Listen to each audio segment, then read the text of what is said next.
What's going on? What's going on? Hi.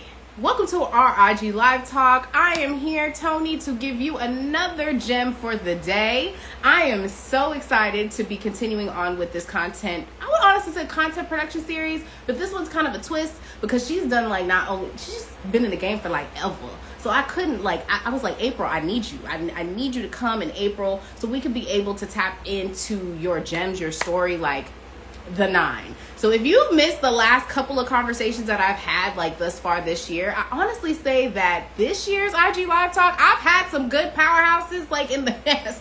But this year's specific one, especially these ones for spring, yeah, you definitely don't want to miss these gems because they have been giving it to me the truth. They have been giving their gems. They've been giving their stories. They've been giving their notes. They've been giving their tidbits on what's going on in the industry.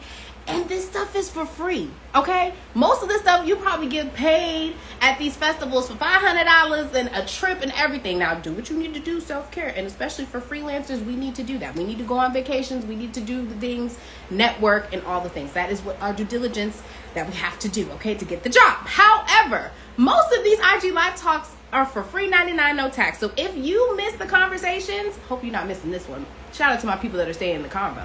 But if you do miss the conversation, if you have a friend that you feel like is gonna need this info and this story, go to our Queens of Production website. Under the home section, it'll be our recaps. And from there, you will not only see this interview, but all the rest of the interviews that I've done since doing the IG Live Talk. And since going on the recaps, I had 3 interviews when I first started the IG Live Talk. Now I have over 15, if not a good 20 different interviews from different people, from producers, costume design, freelancers that are doing their own. Shout out to the Chasing Reality franchise, which I will be talking to them next week.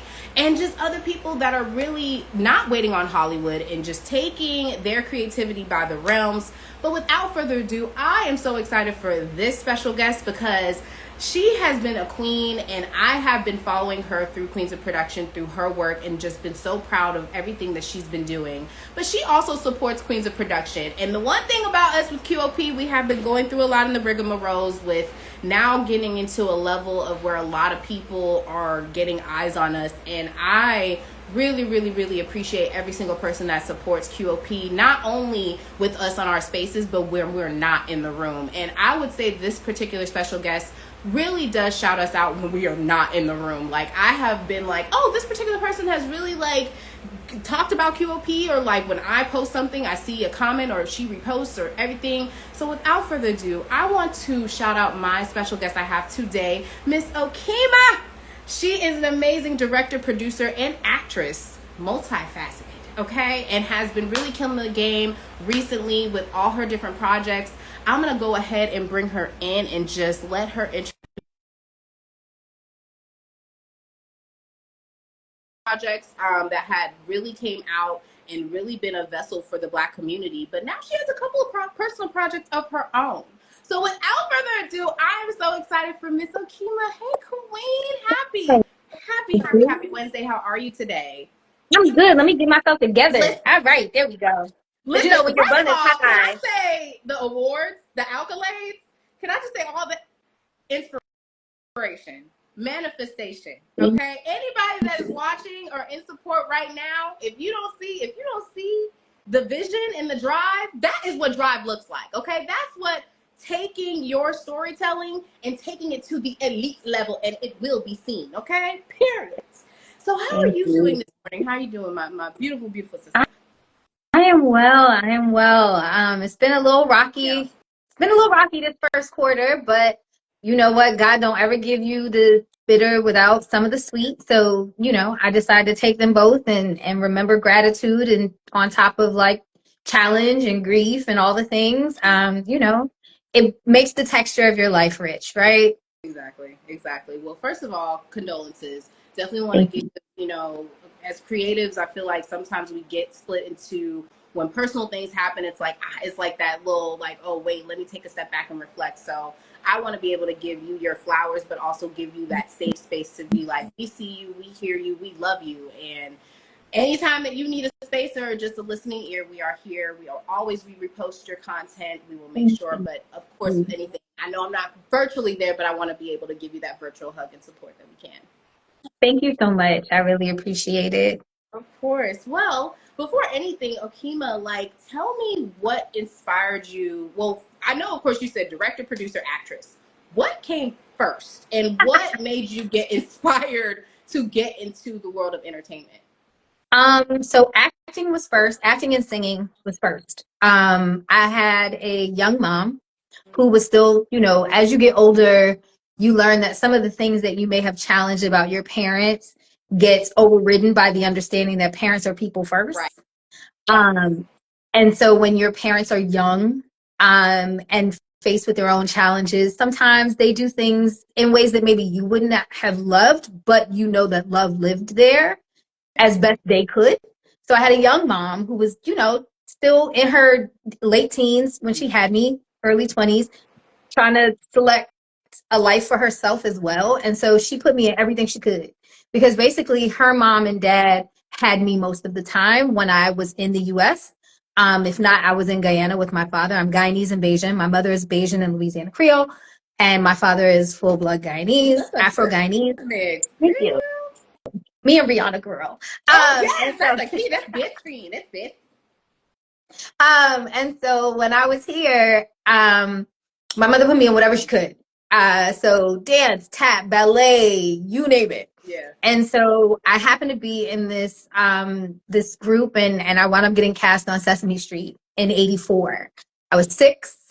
I was, going back and forth between the Caribbean and the US, and, it was not cool to have an accent back then, and it was not cool to be Caribbean back then.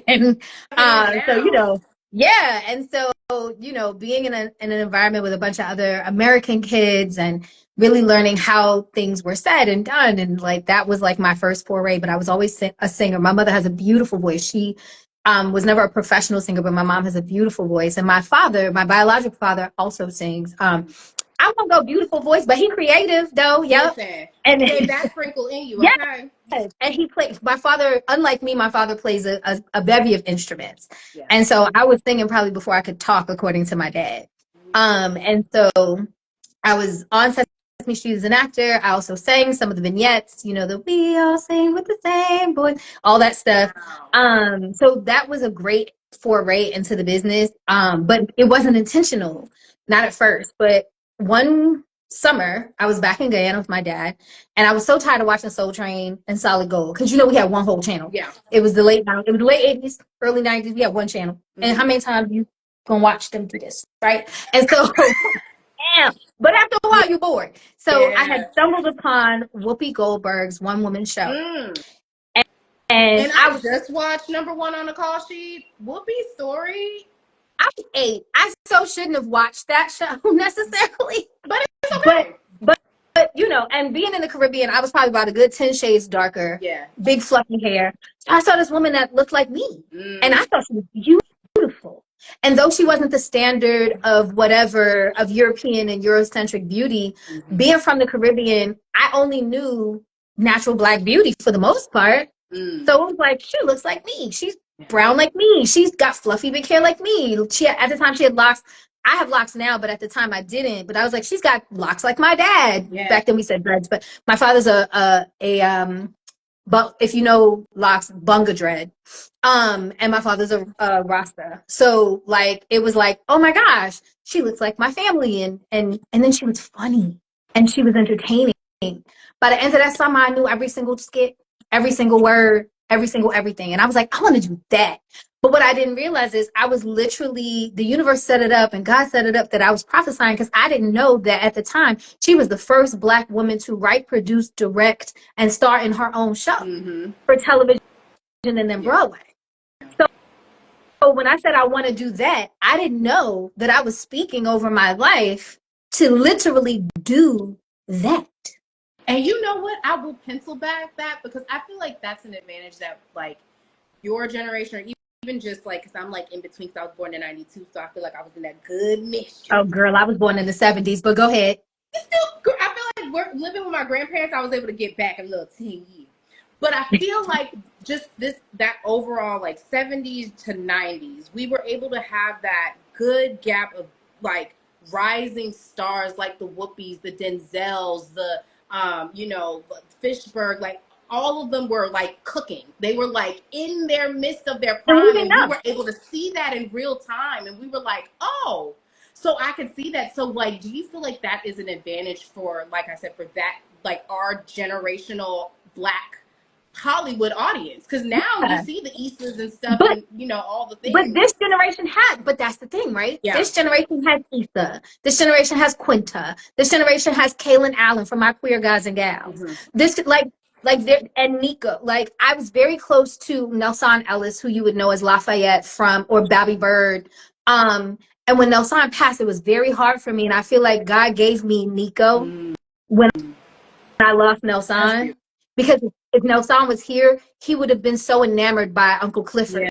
Because Lafayette crawled so Uncle Clifford could sashay on me. Like, Listen, so period.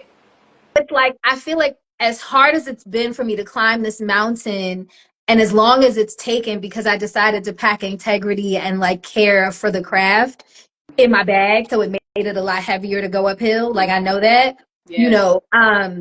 I also feel like I've been imbibed with so many examples of what I want and been given those things in my real life, not just like I was a big fan of P Valley before I ever met Nico.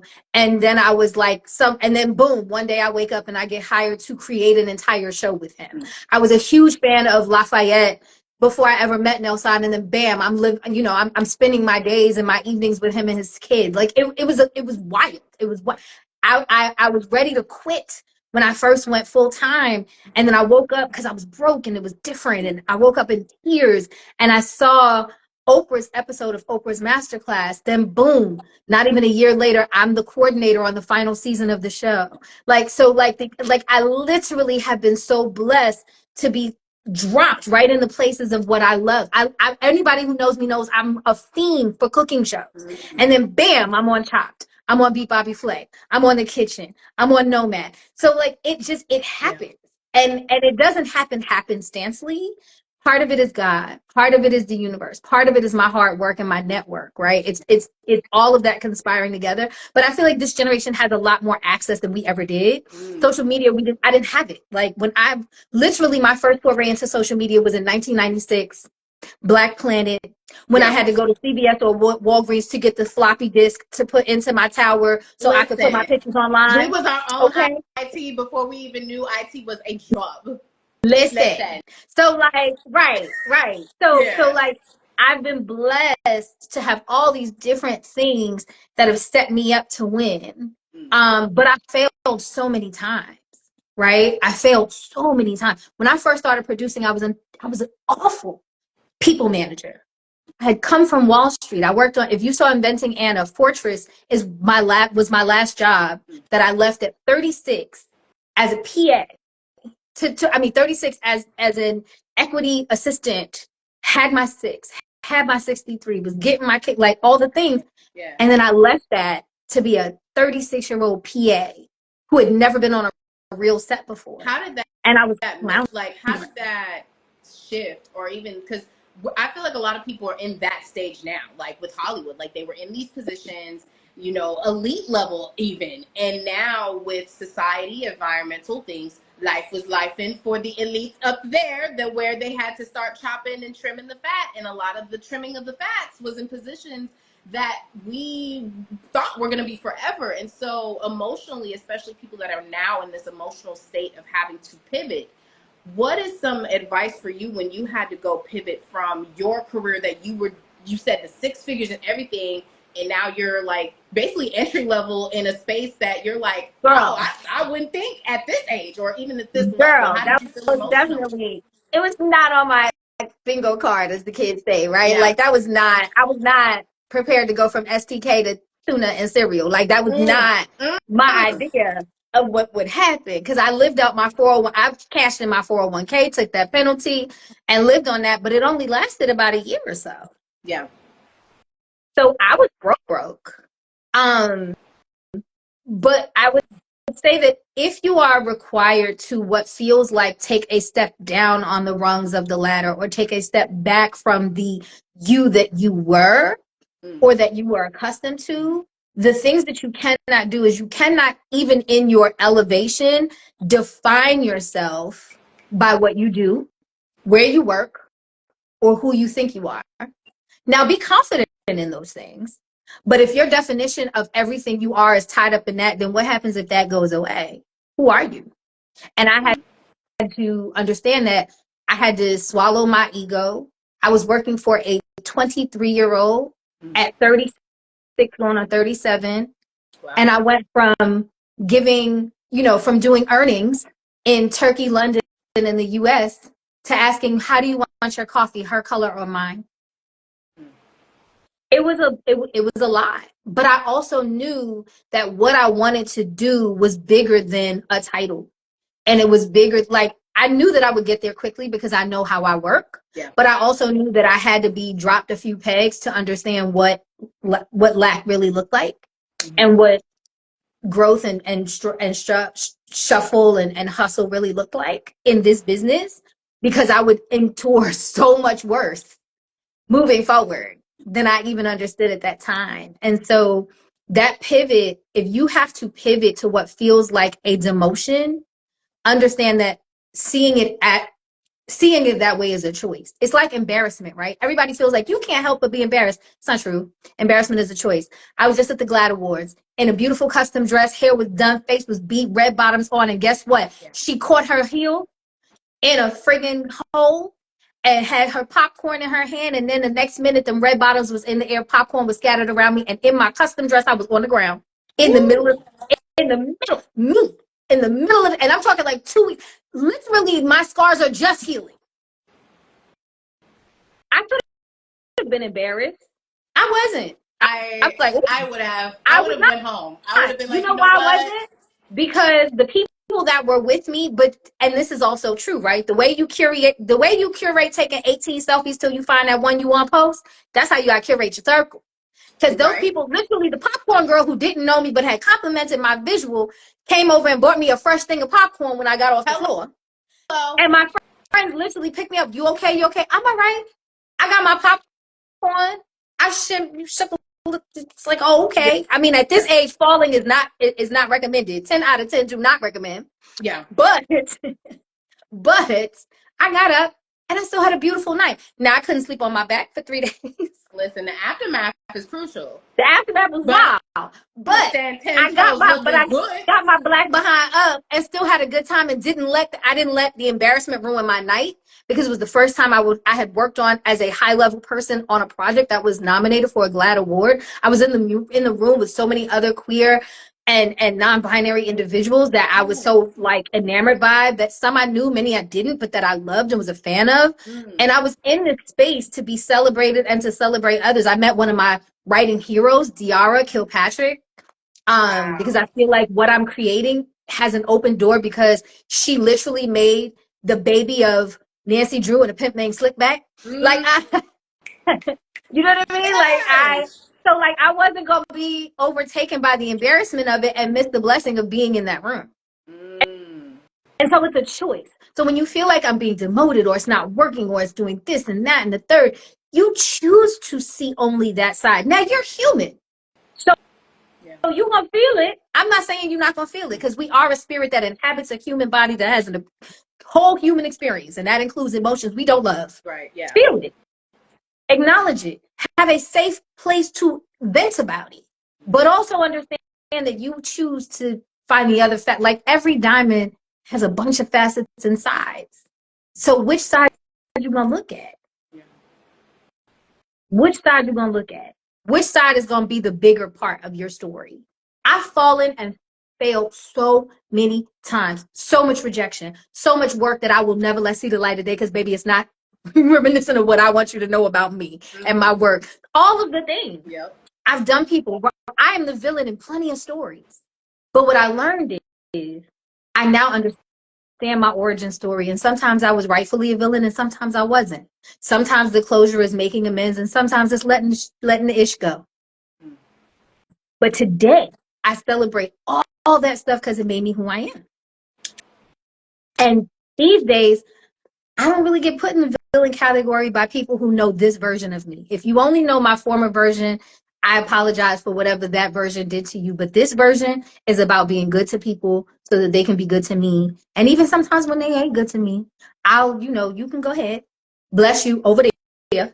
But this version of Okema is here to have joy and to find some kind of peace in all the madness, to bring other people's ideas and visions to the masses as well as my own, to learn, to grow, to make mistakes and own them, but know and understand that my goal is to only make them once if possible, to be a good human, to make great work, to collaborate with other people that make great work and like do stuff together, to be part of tribe. Like those are the things that this version is about. So the stuff from the old versions made me today who I am, but I'm also not beholden to the ugly parts of that. And I won't let anybody make me be. So don't let nobody hold you to the worst part of yourself. Brian Stevenson said, we are all better than the worst things we've ever done. Wow. Ooh, our audience is getting some gems and some powerful stuff. Please be keeping these mantras. Because honestly, even for myself, like I tell my mentees all the time, shout out to Tay, shout out to Rocky. And I First of all, always tell them Rocky all is the my sister. time, It's from like, another mister, right? yeah, well, she ran. Rocky Well, is how I got her, my directing start. I need you to understand that. Let me tell you something.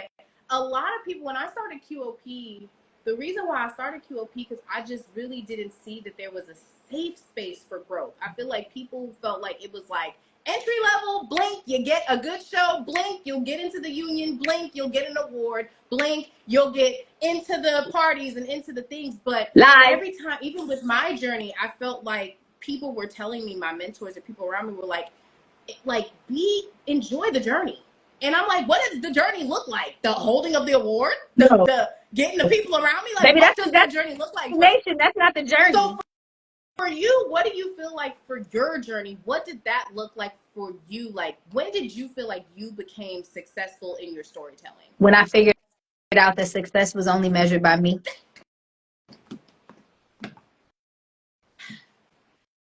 Like, I had to figure out what it meant and looked like to me. Because just like art, it's all subjective.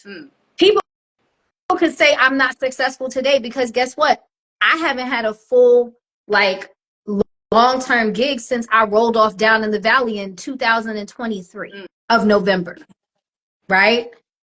And so to some people, because I ain't had a gig in that long, that wasn't my own procurement, that wasn't for a studio or whatever, that's not success, right? But for me, I am at a place where even without a consistent gig for over a year and change, my bills are still paid. Somehow I still am able to like tread water. Now I'm carrying much more debt than I ever have, and I don't like it. But I know that that's going to shift, and I know that that's temporary. I'm watching my what was once a very high that I was very proud of credit score look real paltry these days. But fortunately, I own my crib and ain't buying nothing big, so I don't need a credit score right now. Tell it. So like, I may not look successful to some folks, and like these awards behind me, I'm proud of them, but they don't make me, right? They don't make me because I won them with amazing people. Yeah. None of these awards were on my own. None of them. I'm gonna ask that. Some people get awards and they are not even happy with the project that they were on. Yeah. Of the award that they get. Now all of them were challenging, honey. Let me tell you something. At least one human got fired on every one of those projects. However, listen, if the awards let's call the thing a thing. If the awards could talk, baby, they would have a documentary of their own. But I did not win not one of them alone. And I am so grateful that I understand that. Success for me is that I work with people, because a lot of these awards are with repeat offenders in my life. So like, I've not won these things alone.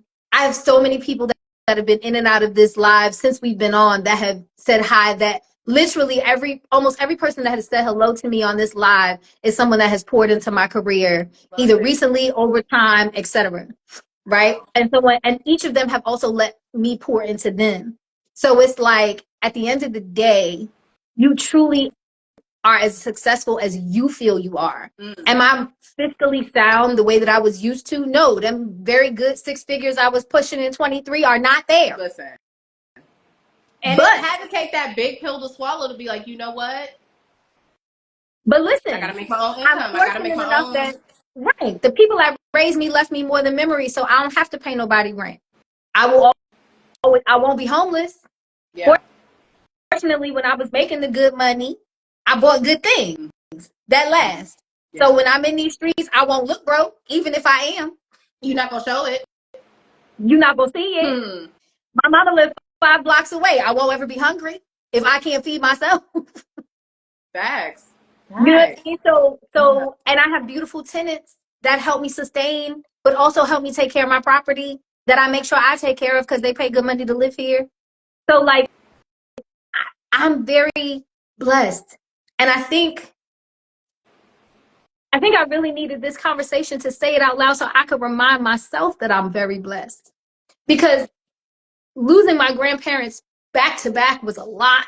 Not working, not being in a financially safe space, not being able to give. I'm a big giver. I'm used to giving so much, whether it's money, whatever, not being able to do that at the capacity that I'm accustomed to hurts, physically hurts. But I also understand that all of the things that I'm able to still do and maneuver and like be seen, you cared about my story, whether I was working on a gig right now or not. Listen, you messaged me and you was like asking for a gig, and I knew that it wasn't gonna be in alignment because I know you'd be about your coin. But I felt like your story was so powerful that I'm like, you need to be in this space. And coming from like even just similar to me, I was telling you beforehand, like I lost my grandfather and I had to like stop and be like, damn, like how you were saying earlier, like what am I doing this for? And I had that moment too, because being in the freelance, you get so used to like traveling, and like I was so used to like traveling and being out the door, like coming back here, okay, bye, like because I was so used to growing up, like I didn't have my mom, so like going with my grandparents, it was kind of the situation where it was like I had to be proud of them, or I'm gonna be out that house. So I'm trying to be that good kid because I don't have nothing else to kind of back over to. And I was so thankful that I had my grandfather who really instilled in me not only like myself as a like African American in this America, but how I am in entertainment. Like he was the first one to really let me understand about memorabilia. And that's kind of what led me to be archival producer now, because I've cherished the stories and the raw footage that we have that a lot of these people feel like that we own, and We so don't. I want to be that advocacy. And I feel like that's the same thing in the projects that you do, and which we're going to talk about chocolate with sprinkles next, and how you're able to tell that story. And goddamn, it went all the way to the airlines. People were able to see that stuff on the plane. Okay. They still can. They still have not been able. I literally, that's what actually got me into your press, because I was like, wait a minute, what is this Black story? They have a collaboration with an airline? I've never heard of that before. So tell me about Chocolate with Sprinkles, and tell me how you were able to tell that story and how that story was able to go pretty much to the masses. So, if you are unfamiliar, Haria Muhammad is a phenomenal writer, director, producer. She too started as a producer. She produced the amazing Farewell Amore. She won the Sundance Producer Award for Farewell Amore as a Black gay woman, right, in 2020. Fortunately for me, she's also a big sister. And I laugh when I say big sister. We are literally like a year apart. But she married, she got kids, like she's lived like life that I haven't lived yet. So she's my big sister. And so, we made this beautiful, funny enough, a beautiful queer story, and none of the basis of it was the fact they were queer, but we made this beautiful story called Wonders in 2022. And then she got into the DWW program at AFI. And that's when she wanted to write Chocolate with Sprinkles. And she was like, sis, I need you again. And I was like, all right, cool. But I was on the road with Down in the Valley at the time. Because Chocolate with Sprinkles, we had, she raised that money. So it wasn't a money grab for me by any means. I actually invested in the projects. But she asked me, and so we went through the script, and it's based on her life. So we were able to tell this beautiful story because she in parts lived some of it, right? And so that's why they say write what you know. Now that shouldn't be the only thing you can write, But the first things out the gate, if you write what you know, will usually be really successful in whatever way because you've written what you knew and it was authentic and genuine and people could understand and relate to that. And so she asked me to come on. And so I was the lead producer, the line producer, all the things. Yes. And I, along with two amazing other producers, Cole Sanchez, who was the first person that we hired out in LA, Latin gentleman. And then I got my Down in the Valley date moved for my shoot because Nico had unfortunately lost his father on our first shoot day. And like everything was pushed and moved. And so the day that I was supposed to run back out and shoot for Stars was when we were starting to shoot Chocolate with Sprinkles. Yeah. And I was like, oh my God, what am I going to do? Because I can't tell Stars no, they paying my mortgage. Like So I hit Haria and I said, I know who we can get, who can be me on the ground because they work just like I do. Like I trust them with this project. Yeah. And it was Yamoria Wright, who is my right hand at the BTFC, the Black TV and Film Collective, which is what Haria co-founded and what we all helped her run with. Yeah. And so I hired Yamoria out of my own pocket because the budget was budgeted. And like life be life, man. Right. But my sister came for the pennies that I had and she showed up and showed out. And that's how our project was able to really fly because I could not be there on the ground. So literally I'm giving them card numbers. I'm saying yes or no to expenses. Like I'm literally shooting down in the valley. And then I would step away from set and be like, no, that's too much. Who we need to talk to? No. Yes, you could do that. All right. I'll put in the, here, take my card. Like literally. Wow. But we got it done. And both projects have been such a blessing and a level up for me from Chocolate with Sprinkles being winning HBO's short film competition last year. So it made us Oscar qualify. That's also how we got the American Airlines deal. And we were up for an NAACP Image Award to Down in the Valley being up for a GLAAD nomination. And then the thing about it is, again, my life is so serendipitous. Haria won Best Web Series for a series she directed in 2018. I then won Best Web Series for a series that I produced in 2019. We then won together in 2024. Now I just won again as a director for 2025. So it's like, it's wild. It's wild. Whereas my very first ABFF, well, not my first, my first as a freelancer, I had been sent by a company. This Black man, I won't say his name because he's still around. But he sent me and was like, if you get your, flight, I'll take care of your accommodations and your, registration, blah, blah, blah. And that was the year that ABFF decided they were going to try to be in Los Angeles. I got there and there was nothing. And he wouldn't answer the phone. And I didn't have money. So I literally sat on the corner of, I don't know if it was Sunset or La Brea, I don't remember which one, but I sat there with my suitcase and I cried and cried and cried because I got there and had nothing. What? And so that was my first, and luckily, thank God, this woman walked by with her friends and took mercy on me, asked me why I was bawling. She got me credentials. She put me in her hotel room. She fed me. She took care of me for the rest of that trip. Wow, look at God. Fast forward 10 years. I'm at ABFF, don't know she's there. We win. I tell the whole audience my story and what she did for me, and she's there.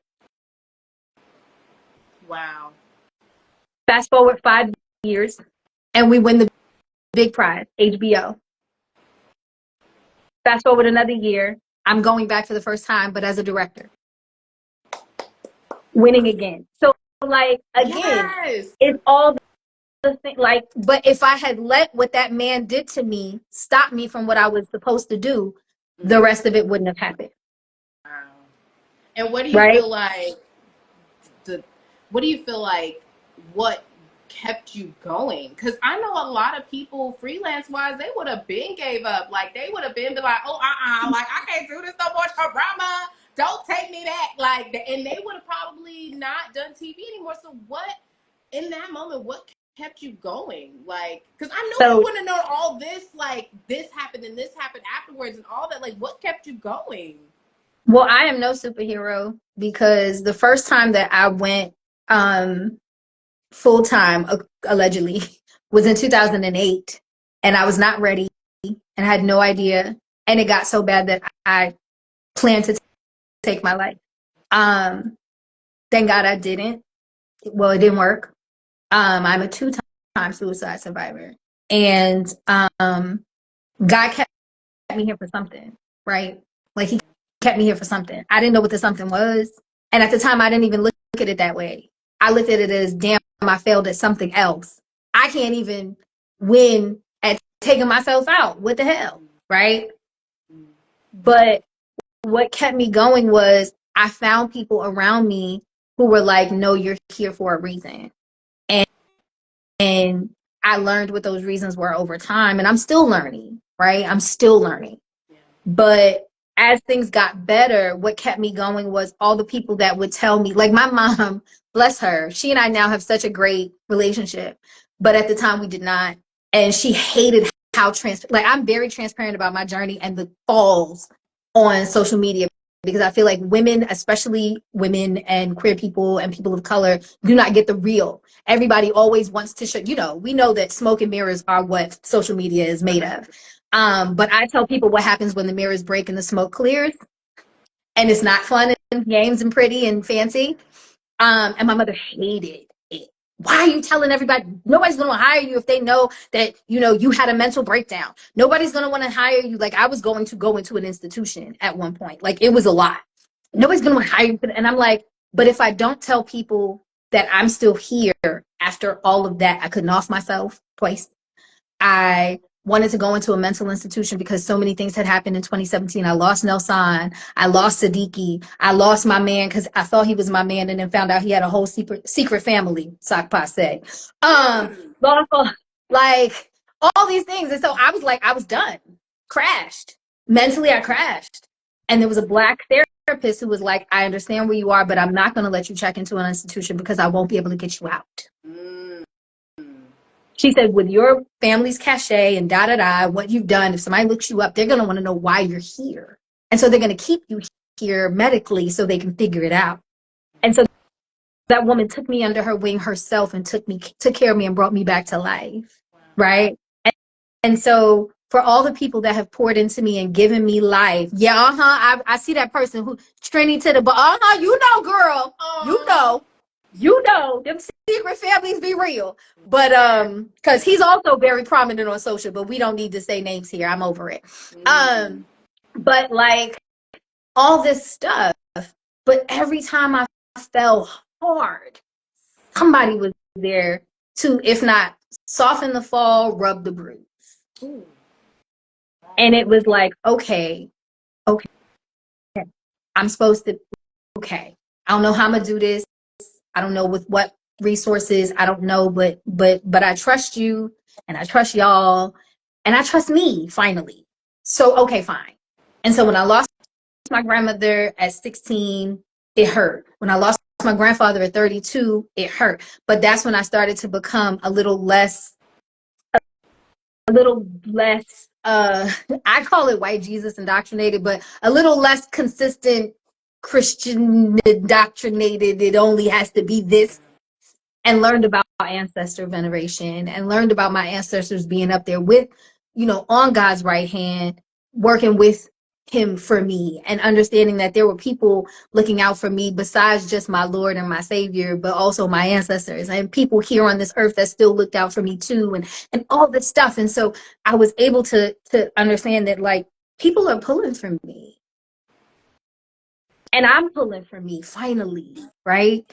So, like, we can't drop that ball. I mean, I quit every week. I'm just still here. Like, please don't get it twisted. I quit every week, child. Right. Being in this, being in Hollywood, TV, film, all the spaces, like, just being in the entertainment space is the biggest roller coaster that does not stop unless you get off.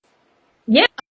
Unless you get off. Or you blackball yourself and then, Right. God forbid anybody do that, because that's unfortunate. But I believe that you can even come back from that if you really want to. I feel so too, because if Robert De Niro can do it. I mean, there's so many people. But see, Robert De Niro came back from it because his biggest infractions were to himself. When you're in fractions to others, it's a lot harder. And then don't be Black or queer or a woman. It's even harder. But it's possible if this is where you're supposed to be. Because honestly, nothing and no one, not even you, can stop where you're supposed to be. Wow, that's deep. Like, not even you can stop that unless you take yourself out. You know what I'm saying?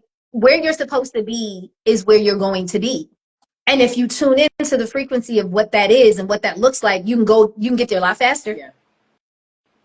And if you tune into the frequency of who you are as your best self in a place where no one shows up their best selves most of the time, you can get there a lot faster and stay there a lot longer. Because my pastor told me something very, very many years ago, decades ago, that I will always hold on to. Your looks and your talent and your charisma can get you to lofty places that only your integrity will maintain you.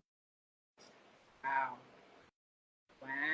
And so I just try to make sure that with all of the mistakes and missteps with people and situations and whatever else that I've made in this thing, that I am continually trying to place myself in an integrity space where it is genuine and where I can be maintained in good time and good space to do more. Because I'm most happy when I'm making things with really good people. Because none of this shit is about me alone. It's about me because I love what I do. But it's never just about me. I hire the same people over and over again. I look out for people. I say so many names in so many rooms that people have no idea about. And it's not so somebody can be grateful to me about it. It's so people can know that I surround myself with the best people. That's why you should bring me in the room. Because once I'm in the room, we in the room. Yeah. And I even take it deeper. You know, I was like, man, I was talking to somebody the other day and I was just like, you know, I'm like, having platforms or just spaces to have resources is kind of like, you know, I mean, all these shows and all these things, and it's like when I pass away, I think when I had did the Murder Inc. documentary with Irvin, when he passed away, that one hit. But when I did Bring It and one of my talent had passed away, it hit different because he's not a star, he's not all the things, but he still was a star in the Bring It world.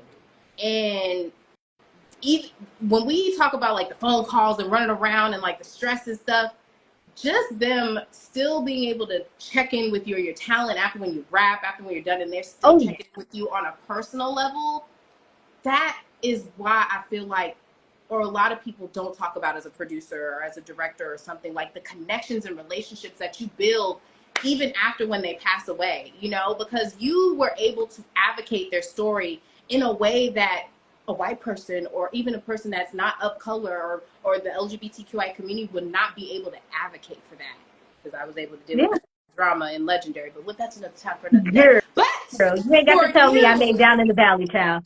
I totally know. So tell me about, you know, once you had did, you know, those two projects, I know that like was your, you know, you said your level up moment. It was but now you're kind of in the big stage where you want to do your personal projects. So I know one's coming up that we have recently got accolades for, Laundry. Yes. Congratulations on getting the ABFF like accolade for the project.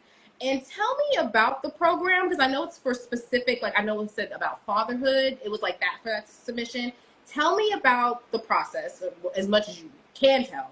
And tell me, why is it important? Because especially for fatherhood, I know for me, it's a hard story to tell because there's so many different ways you could tell it. Oh, yeah. How were you able to execute that with your story, Laundry? And why do you feel like your story is such an importance and where this like new journey that's going to take in with ABFF? So I've been directing branded and commercials and non-scripted stuff for quite some time now. But I really want to move into episodic eventually, television and TV movies and features, yada, yada. Yeah. And so it's been a really hard kind of swap over because nobody cares what I've done as a director in commercial and branded and unscripted. If you know, it doesn't matter. So it doesn't count. I can promise you it doesn't count. I'm starting all over again. Wow. I literally am starting all over again. So when Wink Woodall from the Talent Connect came to me with Laundry, you know, I knew that it was going to be a bit of a challenge because, you know, we had some fiscal restrictions and blah, blah, blah. But I knew I needed them as much as they needed me, right? And this was my chance to not make, it wasn't about money. It was about showing who Okema, the director, is to Okema. because I let all these people that didn't care about what I had done prior to make me feel like I wasn't ready or wasn't able. And so I've got some amazing mentors, Morinike Jolie Evans, and Rachel Ramis, and ooh, what's happening? Hello? Okay, I'm back. My Okay. Bluetooth I was like, oh, connected. what happened? Yeah. So I have some really amazing female directing mentors who I've taken classes with. Morinike, who I love. She hired me to write this past Ebony Power 100 Awards, and then I got to produce the show. Wow. Rachel Ramis, Bola Ogun. Like, I've got some, Stacey You Muhammad, have some amazing, like, trailblazers in your bouquet of like thank mentorship. That God. is wonderful. But that was because I sought them out and kind of stalked them for a while, and then we began. That's okay. Then we That's how I became got my cool. mentor. You gotta sometimes gotta Yeah, start with the no, beginning. but I paid for their time in the beginning, and now I get it for free, right? That's a And key. so, and still will pay for it when That they have classes. I don't ask for discounts unless I'm really strapped. I'm gonna I show up hope and give you what you asked for. everybody took notes on that, because that is one thing that people don't understand about mentorship, is that it's one thing to get your mentor, but to maintain the relationship. And sometimes you gotta know when you don't. Because I was given a mentor that's an amazing, like, giant in this thing, but we just didn't gel. And like, I'm good. Thank you for your time. I so And that's appreciate you. okay. But there's not something to be had here. Maybe later when I'm a little further along and you can give me a little more love. I It's feel like fine, it's like right? a friendship. It's a friendship. It's like Sometimes leaves. They can't, your it works, mentors sometimes it can come and doesn't. go as you evolve. You're not going to be the Right. same Okema as Yeah. before. Yeah. But when Yeah. laundry, I was excited because we got into the fatherhood project. So it's the third year. ABFF does, as you know, the HBO project and all these things. Like, HBO was their big, like, big thing.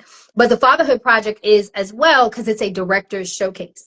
And so for a film about this amazing dad played by Tobias Trevilion, and his family, wife is played by Law and Order Criminal Intent Danielle Monet Truitt. My son is played by, the son in the film is played by Aaron Adetola, who was the son, Tiana Taylor's son in 1001. And then Arlene Magruder and Lamar K. Cheston are also in the cast. And so to tell this story, you know, I grew up with a dad, then without a dad, then with a stepdad, but we didn't really get along. And now I love him to pieces and I'm the biggest daddy's girl. And so, like, with a really weird male dynamic in my life, I made a lot of mistakes with men and interactions with men, platonically, romantically, sexually, all the things, right? And so I now am very adamant about being a safe space for the men in my life. And this project was an opportunity for me to tangibly say that, right? And so for us to get into the Black Fatherhood Project with a female director and a female DP, both of color, me being Black and Caribbean, her being Korean, is huge to me, because we are the only women in the program. I'm the only female director of the 3 directors chosen. I get an amazing mentor.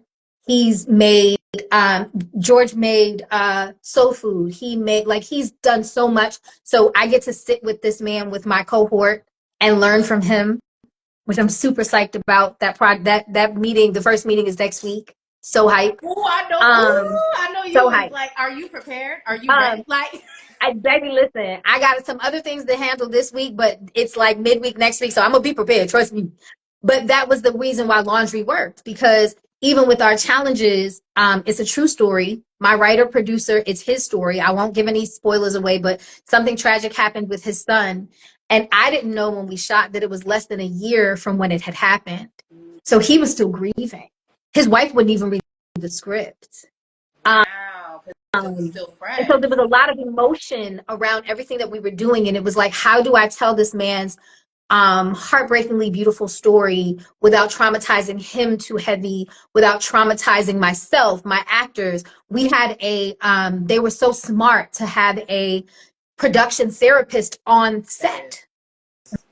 Wow. That was with us the whole time, right? And so we showed up and we showed out and we made $1 out of 15 cents and we got in. And I was so stoked because I also feel like as I'm pushing to be seen as an episodic and scripted director, this is such a big cosign for me because it's a director's showcase. It's okay that it's not HBO. It's okay that it's not Oscar qualified. It's a director's showcase, and I'm getting director mentorship, and I'm with two other very experienced male directors. Yeah. So I'm going to learn so much from my mentor, from my cohort. But I'm also now being seen as the two-time producing winner at ABFF, but the first-time directing winner, right? And so it's a really big deal to me, and I'm so grateful that they chose me, and I'm so grateful we got through our hiccups because, you know, production gone production child and all the things, but I was blessed with this A-list cast. I mean, Danielle is a dream to work with. Come on, when you number 2 under Chris Maloney, baby, wow, like as a black woman, you are number 2 on the call sheet for the oldest franchise on television. Damn, child, iconic. And then we got Aaron, one of the youngest NAACP Image Award nominees in history. Powerful. But me and his mama have known each other. They are also Guyanese, and I've known Sonia since we were like, it's been at least 15 years. So that's what I mean about Tribe, right? I was able to call my girl and be like, hey, it's a SAG project, it's low budget, here's what we can do. She's like, oh girl, let me call his managers. So it's like, it's important. So do you feel like, you know, for you, and I know we kind of talked about this earlier and just overall with my organically I've made in my series with content production, and I feel like, you know, Hollywood, like we were talking about this in the top, and how we didn't really have as much accessibility to a lot of the things as much. We had none. We had none. Barely. And so now with this new generation, how do you feel like your storytelling has captivated the new wave of content production and like social media being used with marketing, and like, and of course how we talked about with Hollywood and their mandates and what they've got going on has kind of been like, we can't wait on them at this point. So how do you feel like for your storytelling and all your, this, especially for this current project Laundry, how did content production be able to help elevate it, help to bring awareness to the project, or even some of the news as well? Content production is why I'm here. Had I not gone into branded content and content creation with Rocky Lily over at Driver Studios back in the day, yeah, had I not started there, I honestly don't know if I'd be here. And so being a producer on a branded content set of series and building those from the ground up with her, some she had already built before I got there and some we got to build together. Wow. I wouldn't be here. You know what I mean? And I'm still learning. I'm very terrible at social media because I'm not consistent. Yeah. It's okay. I'm not consistent. Baby steps. I'm not consistent. Because, you know, because honestly, like, I don't care. Like, I don't care how many people are following me. And I don't care how many people viewed my story. And I don't care how many people liked it. But to the people that liked it, did it do something for them? Did they feel something? Did they learn something? Were they encouraged? You know, that's the stuff that matters to me, not necessarily the numbers and all that other stuff. And I know it matters in the business. And so it does matter, right? And I'm trying to get myself into a place to where I'm more intentional about it. But right now I am restoring myself in this last kind of year of like last year I walked away from my wedding 2 months before I was supposed to say I do. Yeah. Like I haven't had a job. Like it was all the things. And now I just lost my grandparents. Like, so I don't care. Like I'm gonna share the way I've been sharing and it works so far for me and that's cool. But I do need to learn, right? As a Gen Xer, I can't be a fuddy-duddy and be like, oh, these young people, like, cause it matters. Yeah. And it does help me build my brand and build my visibility.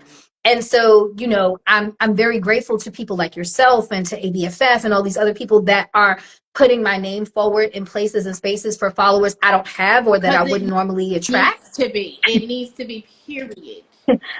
So I'm thankful to you guys for sure, but I don't know a lot about it from a intentional SEO content creation place, but I do know that people relate to authenticity and genuine information and genuine spirit. And so that's what I put out. I put out my genuine self. I don't put on airs for stuff. Like I have cried on this internet.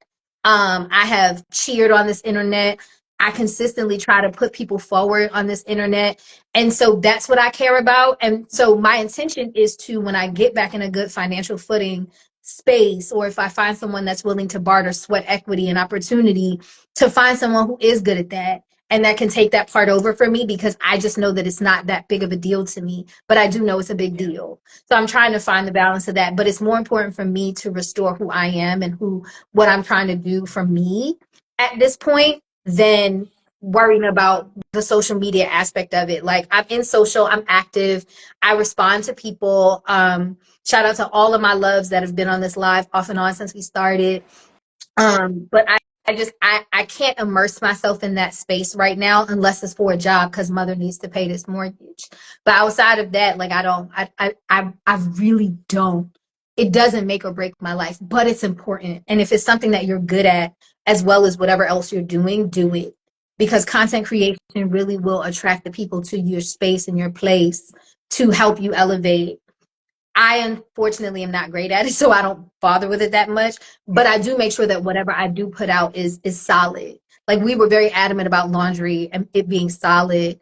And we actually got chosen as we were still a work in progress. Like, we're still not. My sound design still isn't locked. Like, it's with my sound designer. Shout out to Stefan Latour right now. Yeah. Like, we're hoping to lock it up by the top of next week so we don't miss a few more deadlines. Yeah. You know what I mean? And do you feel like, as far as a tip for you, like for those who want to do the project and they feel like they need to have it clear cut and done, or glossy before it's presented, do you feel like, do we need to do that now as future creators that want to drop our stuff? So it doesn't have to be perfect for you to put it out, but if you're aiming for something high, like an ABFF, a Sundance, or whatever, it needs to be damn near perfect. And when I say perfect, I don't mean perfect as in like this thing or that thing, but like they should be able to hear it. Like, our sound wasn't mixed, but you could hear everything. Yeah. And when I say we were a work in progress, the only thing we had to do was EQ and sound design. Everything else was locked. Picture was locked. Composition and score was locked. Color was done. So, like, if it's imperfect, it's because something is missing, but not because something's missing, if that makes sense. That's a good tip. But if you're not aiming for something that's super competitive, like, we won ABFF last year. We were one of 5 finalists, and we wound up winning, thank God. But that was 5. They chose 5 shorts out of 782 projects. 782. So with those type of numbers and those are lottery odds, right? Like, so if you're not aiming for something that's a lottery odd, like winning the Powerball, then I would say it doesn't have to be perfect. Just present it with the most authenticity you can and as best you can, so that people get to at least know your work. If you're an actor and you're trying to get on television, well, that only happens if you are training, because there's a lot of people that are social media stars and then they get on TV and they suck. So going to class, making things with your friends. There's somebody out there who's a writer who can't act for squat but needs their stuff done. So collaborate. Your biggest wins are this way, not this way. So like, find your tribe and make stuff. Just go make stuff. That stuff doesn't have to be perfect, but every time you do it, you're going to learn 10 new things. I just did Brooklyn's first Christmas movie. Shout out to Eric Dickens and K. Mel Goffin. Just did Brooklyn's first Christmas movie, because whenever you hear about New York and Christmas, it's in the city or it's upstate on a tree farm. We did it in Bed-Stuy, Crown Heights, East New York. But that only happened because we didn't look for perfect. We made it work.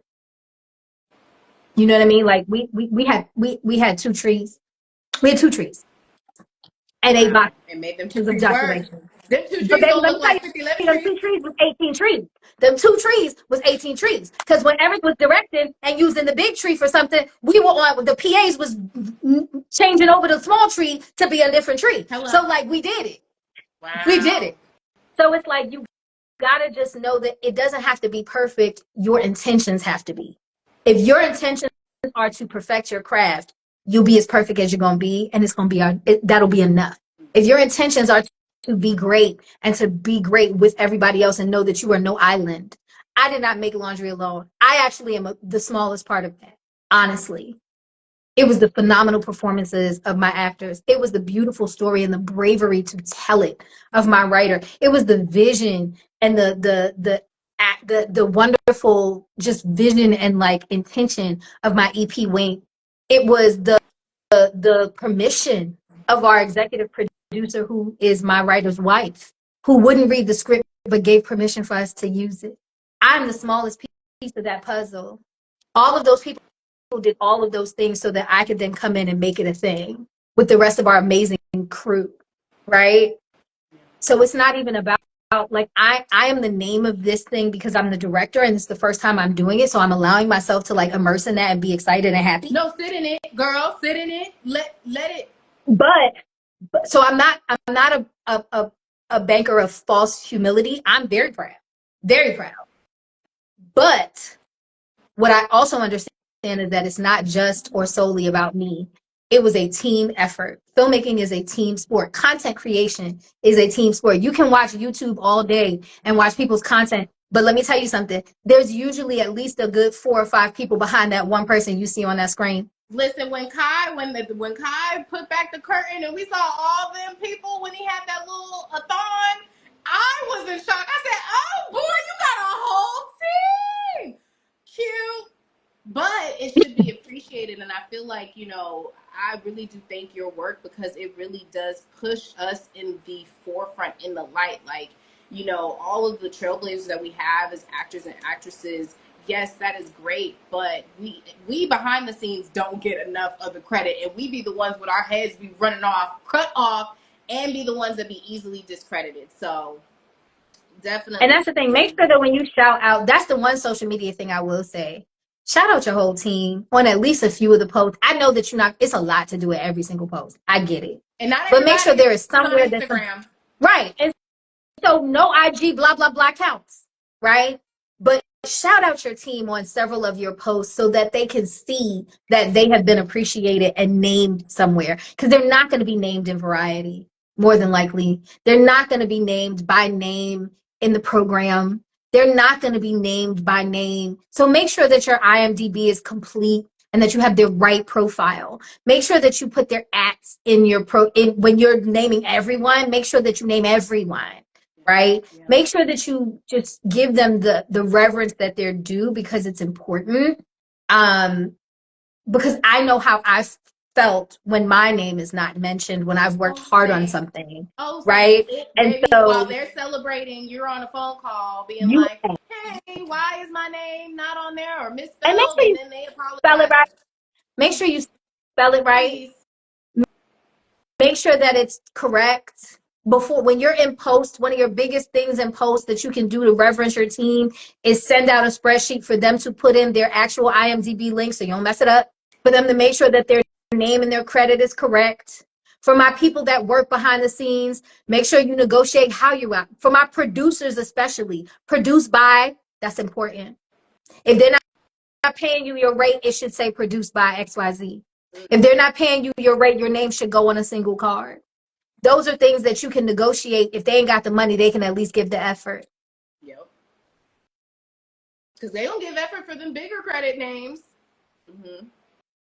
So like there are ways for you to make sure that you maneuver and do the things. If you're an actor and you're not a major part of the project, see if you can at least be like, I know I have a smaller part, but it was pretty integral. Do you think that I can be in the trailer? If you have the relationship to ask. Make sure your relationship right before you go asking for things, because then you might get in trouble. But those are important. Those are important. Those are little things that really make a difference. Think about when you do your first co-star role or whatever. When you're in the trailer, baby, it don't matter if you're on screen for 2 seconds. If you in the trailer, it's important. Okay. That means you said one word. It made it in that teaser, baby. That one word gonna be Listen. Even if you're not in the series trailer, if you're in the episodic trailer, look at you. You a gift now, girl. Level up. So get your thing. Yeah. And don't be afraid to ask for what you want, and understand that you may not get it, but ask. I had to ask for something recently from someone that I really admired that wanted me to work on something, and I was so scared But I was like, I don't pay my management. Well, I don't have managers for nothing. And so I went to them and was like, how do I ask? What do I ask for? And they gave it to me, and I made sure that it was presented very kindly and respectfully. And they didn't have the budget to give it to me. And you know what they did? They went and found it. If they really want you, they gonna find it. They gonna figure it out. They gonna call Or you you back. figure out what you're willing to take for it. Okay, you Yeah. can't give me my rate. Cool. What can we do? Yeah. And it may even, I tell my mentors that all the time, like, especially when I archival produce, I know a lot of people can't buy an archival producer, and that's okay. But if you just need help organizing, give me a credit. I'll spend 1 or 2 days on your schedule, depending on how it works. I'll give you 1 to 2 days. And I bet you literally that gave me my credit for the Jacquees documentary. Literally. Damn. And and you know what's even crazier? They posted on a Facebook group, and everybody was on like, you need to give Union rate. Why you do that? I said, DM me, I'll take it. And he said, I'm not going to be able to, like, he said it up front. He's like, I'm not going to be able to pay, but I will give an IMDb credit. I will. And he was like, I was like, you know what? I'll take it. I'll give you 1 to 2 days because I know you can't pay me weekly. I'll give you 1 to 2 days. I gave him 1 to 2 days. I gave less than an hour. Gave him how to organize the footage that he needed to. I didn't even know I was getting a credit that big. I thought I was just going to get a credit because I didn't know where they were distroing it to. I didn't know the artist himself was paying the theaters that he was going to premiere himself. And literally, I saw the credit. They was like, how you want your name spelled? I said, oh, thanks. And then I blinked at my IMDb, and it was right there, archival producer. There you go. And so I would have said no because I saw so many people being like, "Nah, you can't do it. He's scamming." But me saying that yes, and like you said, negotiating it to where it's like, okay, I can help you situation, but you're not gonna use me. I was able to get a bigger blessing, and now I got another archival producer credit independently. Now I can work with other independent clients and negotiate the way that I want to, and that's what I tell people. In the midst of the world of this pivot, Okema, your blessing and your story literally is inspirational to show that when you just let God and you show that I got the skills to maneuver around them blessings you have ahead, man, that can stop you if you would have been scared and just said no. Yeah. Yeah. Wow. So just go for it, man. Just go for it and trust that like 9%, 90% of the time, if you leap, you're not gonna fall. Because what if you fly? Like, what if you fly? And I think the biggest thing that I learned from you is you had a community and a tribe to be there at the bottom for you to not let you fall on the ground and hit yourself on your head. Child, sometimes they let me fall. They just didn't let me stay there. You know, because sometimes that older generation, they sometimes let you hit yourself and bump your head a little bit.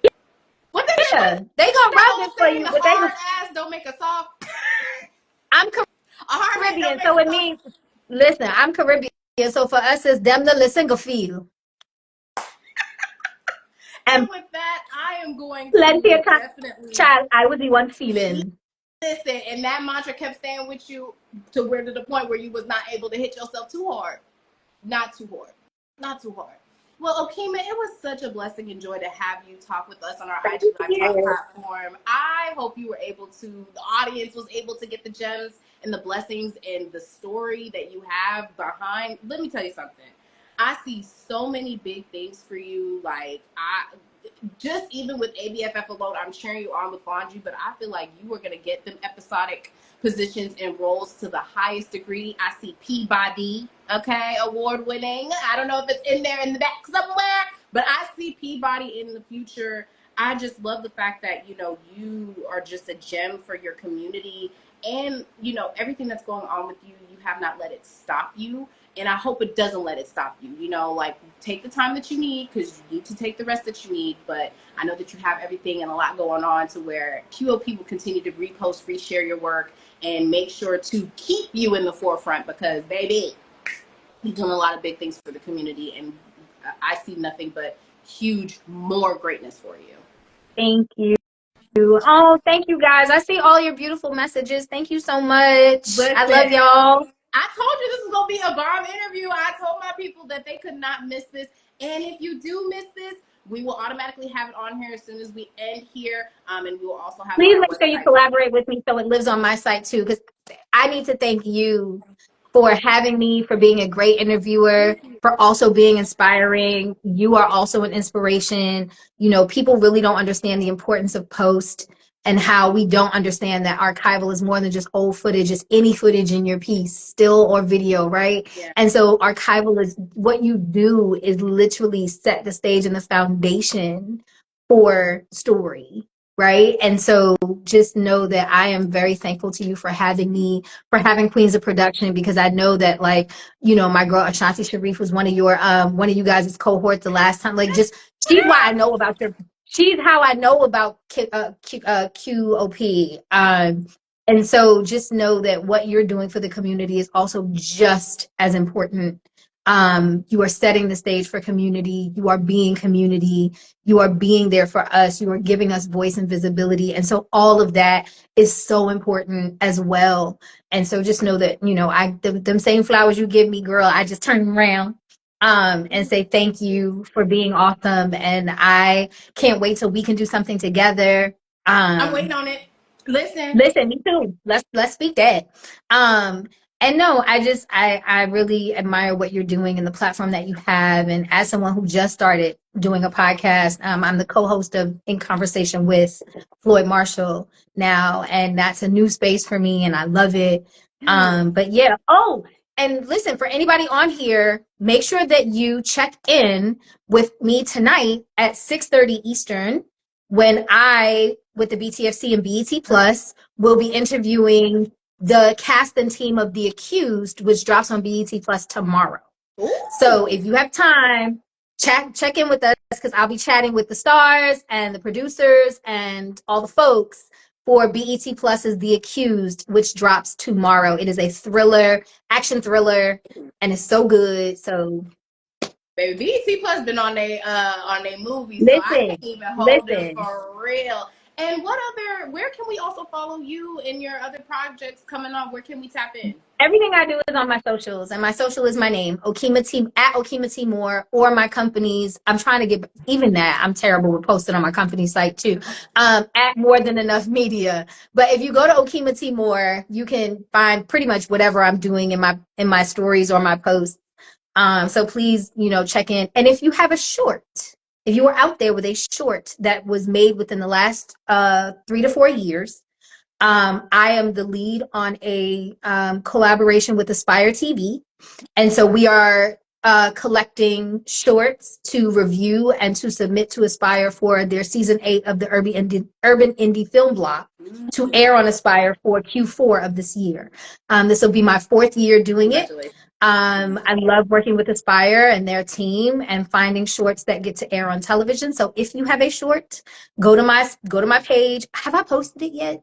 Not sure. I think I'm going to post it tomorrow because I was trying to get this BET thing first. Okay, good. And but I'll be posting it starting tomorrow. I will post it tomorrow. The Black TV and Film Collective, I'm on the board and I'm the programming chair presently. And we have a collaboration with Aspire every year where last year they took 22, the year before they took 35.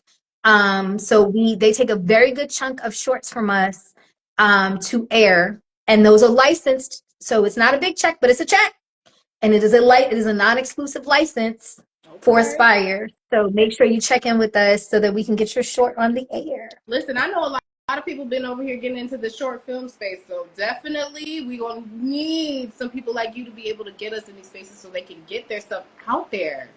Well, I'm trying to live with a few other networks, so definitely know that I'm working on getting us some partnerships with a few other networks that also put shorts forward. So keep us, you know, keep following. Listen, Okema, listen, and if y'all haven't learned from here, okay, you're gonna be missing out on the gems. But needless to say, we have the full interview, and we will make sure that we will have it to you in the audience. Okema, like I said, it's been a joy and a blessing to talk to you. I actually have some ideas for a short film that I may need to talk to you. Listen, talk to you, girl. May need to talk to you about it, but. If you don't, make sure you follow Laundry. Make sure you support all of her content that she has. The more that we support each other, the more that we can get them accolades like Pop the Balloon on Netflix, okay? So we can be able to continue our content because that is what's going to make the noise. Hollywood don't know what they're creating. Let's show them what we can really do. And shout out to the sister that created that. because while she is no longer the host, she is the executive producer. Let And me if tell she plays her cards right, listen, I understand why Yvonne Orji is a bigger girl, you. No, draw. I'm But okay with that. Yvonne also has a production company, and if Sis plays her cards right, who knows what she'll put her onto. So And I even was if just it's not telling my exactly mentor. how you want it, Mm-hmm. even if it's not exactly how you want it, as long as you are in the mix, it's still a blessing. And So don't I let was, somebody talk you and you know, into thinking because it's not what you think it should be, that it's exactly. not a blessing. And the key thing that I want to take away from all this is that even though, yes, she did get it from Netflix and stuff, she still kept her IP. Netflix still gave her IP, and she's still able to do her YouTube platform, which has never been done before. I just want to let the world know that, okay? That has Right. never, ever, ever been done. Because even with the Reesa Teesa contract, I don't She know can't if she has control of she that doesn't own IP. it anymore. She Yeah. doesn't. Let's She doesn't remember own that it. we had to go from Issa had to go from awkward to insecure to keep her stuff. So listen, baby girl, Mm. baby girl won. Play She your won the cards. internet. She won the internet for 2025, okay? Listen, it's going to change the game for TV and how we actually will keep the ownership of our shows and can play the game on our IP. Absolutely. And sometimes if you know that you can't keep the ownership, don't put the thing you're most precious out first.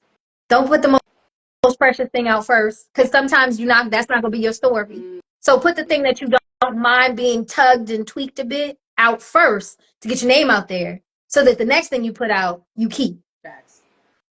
Facts. Weigh your position. Weigh your options. Play the game. Don't let the game play you. Play Ooh, okay. play the long game. Play the long And that's game. what we're learning right now, because that game is being shifted, Play the twisted, long turned, game. We don't even know. I can't even see what the future of Hollywood is. We don't I can't care, even. but don't care. What is your future? Hollywood is going to be there one way or another. Yeah. Figure out what your future is. Don't worry about them. Do what you're doing. Do what you do. Facts. Man. Oh, wait. Well, it was such a joy. I cannot wait for my peoples to hear the playback of this convo. And like I always say, Okema, thank you so much for just being a safe space for us. Hopefully we were a safe space for you to tell your Absolutely. story. And like we always say with QOP, we have 2 more special guests that we have coming later this week and next I week. can't wait to watch. Let me tell you something. The next one I have, of course, I support. I don't know if you watch Chasing Reality or the Chasing franchise on YouTube. Those are my people. Shout out to Enzario. We are going to interview the executive producer for the new season of Chasing, Dallas Markel, next week. So we're going to talk about the franchise and how they're actually evolving themselves and just taking so many leaps. Let me tell you something. Chasing taught me that if you just put it out there, like Shannon Balenciaga tells me, you put it out there, the people will come. Mm-hmm. You put it out there, the people will come. So that They is a can good build it, they platform will that come. That hasn't changed. has not changed. It just gets little tweaked with new talent that we have, but it's still the same. It's still the same. But with anything, like I said with QP, live, love, creates. I hope that my queens have an amazing rest of the week. Okema, you have been a blessing, and I will tap into that next one that you have later this afternoon. BET Plus. All right, y'all. Thank you. The link is in my bio. Perfect.